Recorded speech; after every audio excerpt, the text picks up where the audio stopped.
South Carolina, the #1 overall seed, and they are in Region 1. ESPN BET has the undefeated Gamecocks as the odds-on favorite to win the women's title.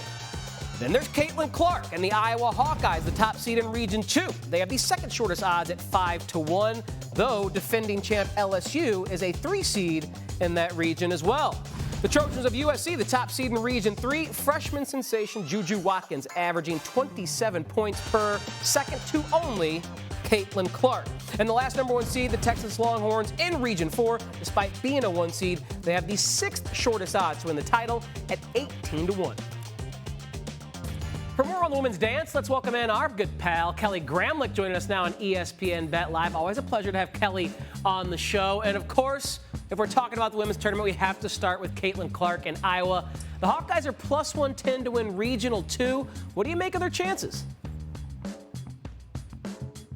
I think Iowa will come out of this regional, but this is the most difficult regional for a 1 seed in the tournament. They have some big names in this regional with UCLA, Kansas State, and, LSU and Angel Reese. So if we might get the Iowa-LSU rematch, I'm going to talk more about that later in the show.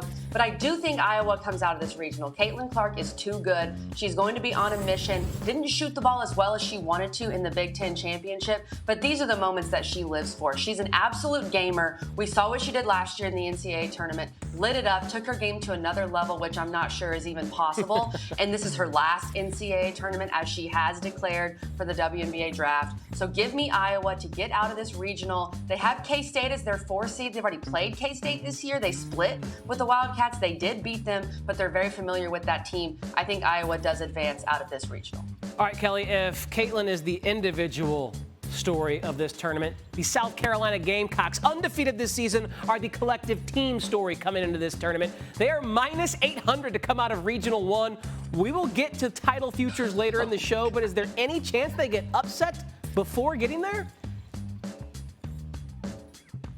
Minus 800 is crazy. And when I first hear that number, I think, wow, that's unbelievable. But as I look at this regional, I think they're not going to lose. I really don't think they will. Obviously, they are the favorite heading into this NCAA tournament, as they should. They're undefeated.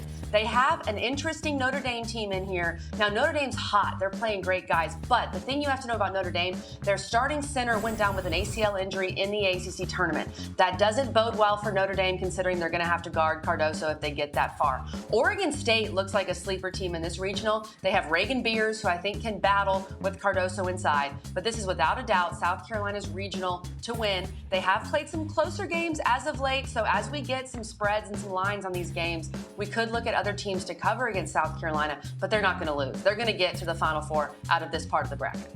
All right, great start with Kelly Gramlich, but plenty more to come because it's a 2-hour show. More on the women's dance with Kelly later. Coming up.